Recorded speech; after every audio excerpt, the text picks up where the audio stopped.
Quando a gente fala de gestão da manutenção, um dos assuntos mais abordados é o programa 5S, o velho e bom 5S que faz um estrago gigantesco quando a empresa não utiliza. Mas quais são os 5 sensos, como aplicar e por que ele é tão importante como ter resultado? Vamos responder a todas essas perguntas no vídeo de hoje.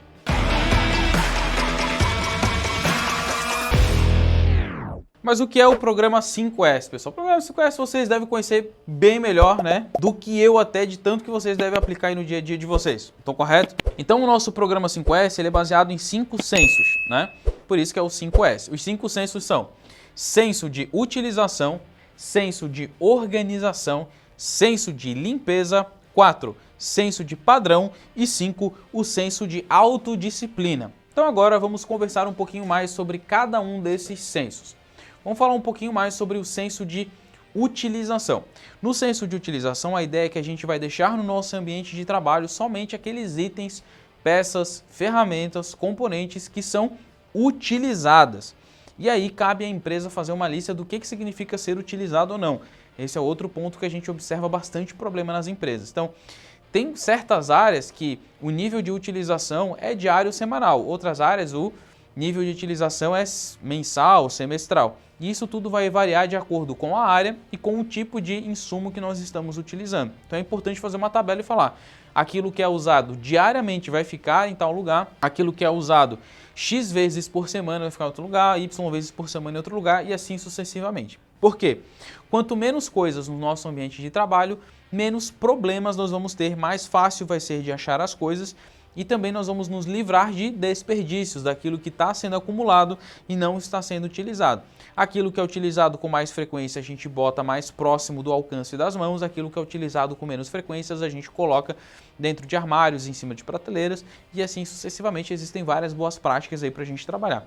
O objetivo é que a gente tenha um antes, assim, né, um local cheio de coisa entulhada ali e um depois, assim. Né? Então o que a gente fez? A gente só removeu o que não estava sendo utilizado. Então aqui tinha muita coisa inutilizada, a gente deixou só aquilo que estava sendo utilizado. Isso já gera ganho de espaço, isso gera ganho de facilidade de acesso, e isso também nos ajuda depois a entender o que a gente está tendo de falta de material ou não, nos ajuda também na gestão ali de peças. O próximo senso é o senso de organização. O que diz o senso de organização? Que cada coisa deve estar no seu lugar.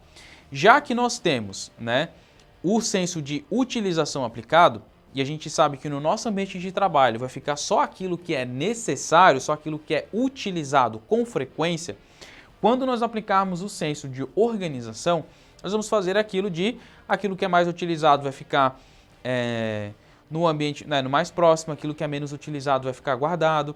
Quais coisas que precisam ser guardadas em gavetas, quais as coisas que não podem ser guardadas em gavetas, o que pode ficar exposto à luz ou radiação, o que não pode ficar, o que precisa ficar em ambiente fechado ou climatizado, o que não pode. Então a ideia é que a gente organize os itens aonde eles precisam estar. O que eu preciso ter numa mesa de escritório? O que eu preciso ter numa bancada de manutenção? O que eu preciso ter dentro de uma caixa de ferramentas de manutenção? Isso tudo é o senso de organização. Como que eu trabalho essas coisas? O que eu preciso ter? Então aqui tem uma boa prática que a gente faz esse quadro, né? Ele é todo perfurado e a gente consegue então organizar aquilo que a gente vai mais utilizar, né? As coisas mais utilizadas menores a gente deixou embaixo para ficar mais fácil, mais visível, né? De fazer o acesso, e outras ferramentas maiores a gente deixa ali, por exemplo, em cima, onde está talvez mais fácil de fazer, pegar com a mão e tal. Então a gente tem itens mais pesados em cima, mais leves embaixo, onde a gente aqui precisa pegar com um pouco mais de perícia, tá? Então isso é uma coisa bem interessante. Então a gente tem trabalhos brutos e trabalhos finos, né? O trabalho fino é mais fácil de a gente fazer com o braço um pouco mais próximo ao corpo e mais na linha do ombro, enquanto trabalhos mais pesados é mais fácil a gente fazer com o braço mais alto, mais embaixo, né? Então, coisas mais pesadas é interessante a gente ter um ângulo maior do braço para poder ter mais, né, torque e tal no braço, mas sendo um pouco mais técnico, mas só para ilustrar para vocês quanto coisa a gente pode trabalhar aqui no senso de organização para que a gente possa otimizar o nosso ambiente de trabalho, tá? E aí na organização também ali a gente pode pensar toda a parte ergonômica também, né? Depois nós vamos trabalhar o senso de limpeza. Já que no nosso ambiente de trabalho tem só o que a gente realmente utiliza e todas essas coisas estão organizadas, a gente sabe que nós não vamos limpar nada desnecessário. Então por que o senso de limpeza vem só como terceiro ponto? Porque se a gente limpar aquilo que a gente não usa e se a gente limpar aquilo que está desorganizado, a gente vai estar limpando errado, então a gente vai estar gastando energia desnecessariamente. Então quando que a gente vai limpar? Só quando o ambiente estiver organizado e com aquilo que eu utilizo. E a ideia é, né, nesse momento do senso de limpeza, quando a gente está implantando o 5S, é realmente ter uma transformação do nosso ambiente de trabalho. Muitas vezes ali fazendo uma grande intervenção de manutenção para tornar aquele equipamento que não estava nas condições desejadas, né, para o ambiente de trabalho que a gente precisa, para um componente aqui, para um ambiente de trabalho desejado, né? Então fazer todo um processo ali de limpar, de desengripar, de desengraxar, de fazer uma pintura, de fazer um restauro, de fazer um retrofit, de fazer um reparo, tudo isso vai nos ajudar no nosso senso de limpeza. Então não está relacionado somente à sujeira do ambiente, mas também pode estar relacionado ao próprio processo de degradação e de deterioração normal, né, das nossas máquinas, dos nossos ativos, peças e componentes, claro, por causa da entropia, que é algo natural que acontece, beleza? Depois, então, nós chegamos no quarto senso, que é o senso de padrão. Então agora que as coisas estão somente aquilo que é útil, as coisas estão organizadas e as coisas estão limpas, o que a gente precisa fazer? Padronizar. Padronizar para que nunca mais seja sujado, padronizar para que nunca mais fique nada que não é utilizado, padronizar para que nada fique desorganizado. Se não existe padrão, existe o caos, tá? Então nós temos aqui o caos e o padrão e não existe meio termo. Ou é ambiente caótico ou é ambiente padronizado. Quando a gente está falando de ambiente padronizado, nós estamos falando de que tudo está descrito, procedimentado e regido, normatizado, certo? Então aqui, por exemplo, a gente tem alguns exemplos do que a gente aplica. Colocar tags e tal nas coisas. Então só dá para colocar as coisas aonde tem os seus nomes devidos ali. Locais aonde a gente faz um pokayoke, né? Ou a gente ou bota ou não bota, né?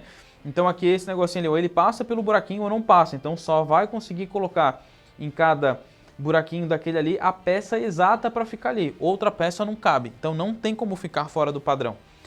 Esses pins aqui, então cada um pode ter uma cor diferente, cada um pode ter um tamanho diferente, que só caiba aquele tipo de peça ali dentro, ou que a cor daquele negócio corresponda à cor do que está sendo colocado ali dentro, para isso facilitar a gestão visual. Quadros Kanban, quadros de identificação, então a pessoa pega, tem que deixar uma etiqueta lá enquanto pegou, tá com ele, ou então tem que anotar num quadro quando que está pegando certo tipo de equipamento ou ferramental dentro da oficina. Todo esse senso de padronização, ele vai nos evitar muitos desperdícios, né? Uma coisa muito comum que a gente vê num ambiente de manutenção, às vezes é o desaparecimento aleatório de peças que ninguém sabe aonde que foi parar, né? Então isso é muito comum de acontecer ali, a famosa abdução de peças e ferramentas dentro do setor de manutenção, né?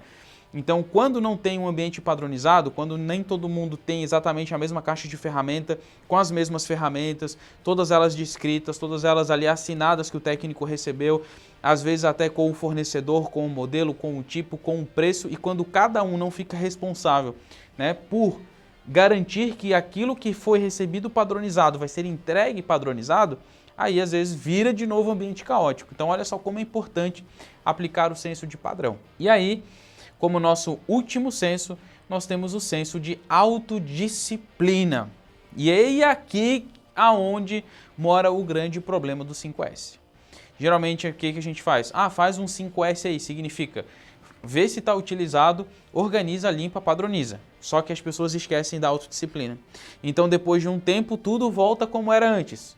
E aí, o que o chefe fala lá para você? Faz o 5S. Então, utiliza, vê só o que você utiliza, organiza, limpa e padroniza. E com o tempo se perde de novo. Por quê? Porque não rodou o quinto senso, que é o senso de autodisciplina.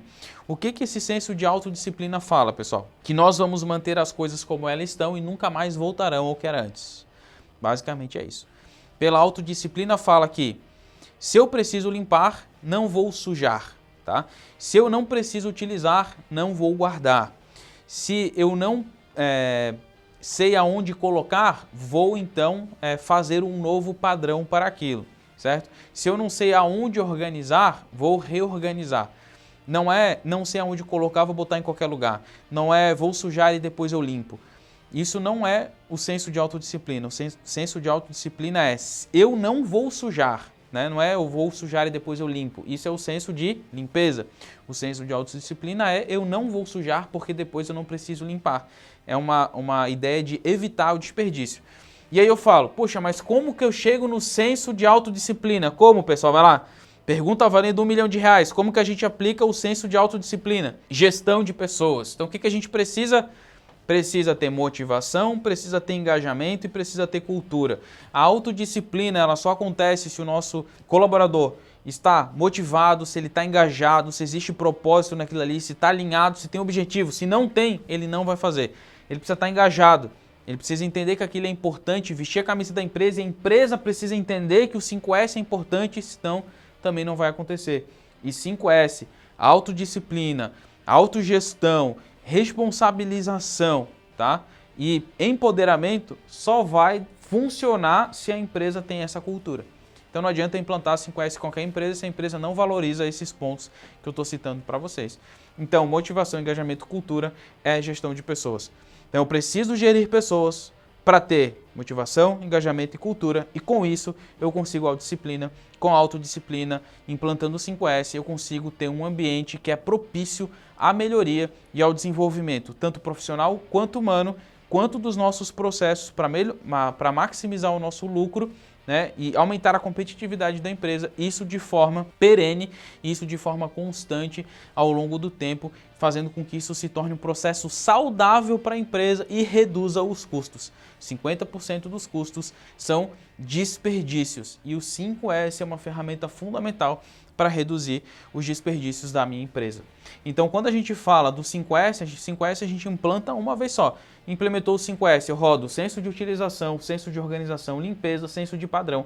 E o senso de autodisciplina, ele vai se perpetuar para sempre dentro do ambiente de trabalho. Todos vão continuar tendo aquela autodisciplina para que eu nunca mais precise refazer o meu ciclo de 5S. É assim, pessoal, que seria o ideal para a gente implementar nas empresas para poder trazer o máximo resultado e não ficar fazendo picotado cada um deles. Isso acaba nos gerando vários desperdícios também. Curtiu esse conteúdo, pessoal? Então deixa aqui o seu like no canal. Não se esqueça, claro, também de se inscrever e seguir a gente em todas as nossas redes sociais. Toda semana nós temos vídeos como esses aqui que trazem mais sobre o universo da gestão de ativos e gestão da manutenção para formar a nossa grande comunidade de gestores de manutenção. Dá uma olhada também na descrição do vídeo que a gente sempre deixa cursos, oportunidades, melhorias, materiais, tudo que você precisa para cada vez crescer mais nesse universo de gestão da manutenção. Professor David fica aqui, um grande abraço e até o próximo vídeo.